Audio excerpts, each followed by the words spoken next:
తెలంగాణలో కూడా పూర్తి స్థాయిలో శక్తిని కేంద్రీకరిస్తాం. మెజార్టీ స్థానాలలో బీజేపీ గెలవనున్నది. ఎందుకంటే ఈరోజు ప్రధానమైనటువంటి పోటీ కాంగ్రెస్కు భారతీయ జనతా పార్టీకి ఉంటుందని అంచనా వేస్తా ఉన్నాం.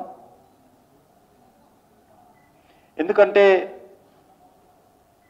వచ్చే పార్లమెంట్ ఎన్నికల్లో కానీ భవిష్యత్తు తెలంగాణ రాజకీయాల్లో కానీ టీఆర్ఎస్ పార్టీ ఇర్రెలెవెంట్ పార్టీ అవుతుంది. టీఆర్ఎస్ పార్టీ లేక బీఆర్ఎస్ పార్టీ కేసీఆర్ కుటుంబం యొక్క ఆవశ్యకత తెలంగాణకు అవసరం లేదు. కాబట్టి ఈరోజు ఉన్నటువంటి రాజకీయ పరిస్థితుల దృష్టిలో కాంగ్రెస్ పోటీ తోటే ప్రధానంగా ఉండేటువంటి అవకాశం ఉంటుందని మేము అంచనా వేస్తున్నాం. అయినప్పటికీ ఎక్కడ కూడా తక్కువ అంచనా వేయకుండా అన్ని రకాలుగా ఎన్నికల్లో గెలవాలనేటువంటి ఏకైక లక్ష్యంతో మేము ముందుకెళ్తాం.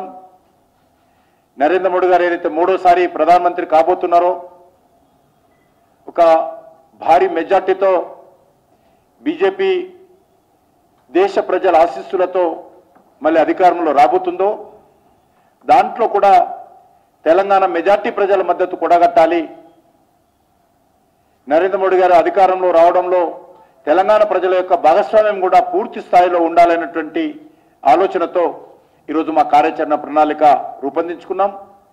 మాకు పూర్తి విశ్వాసం ఉంది.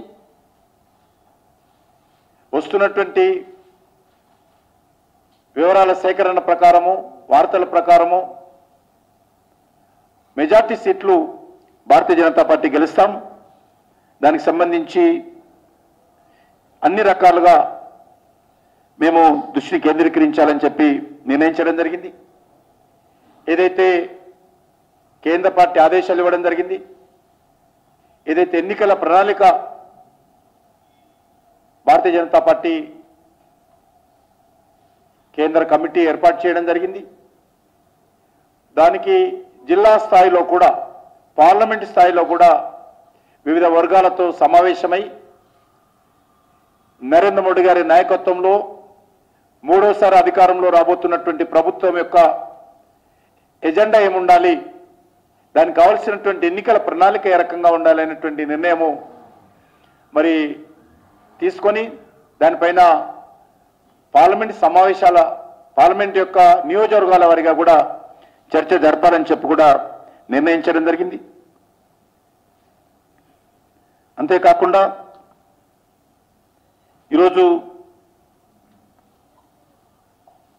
ముఖ్యంగా యంగ్ ఓటర్స్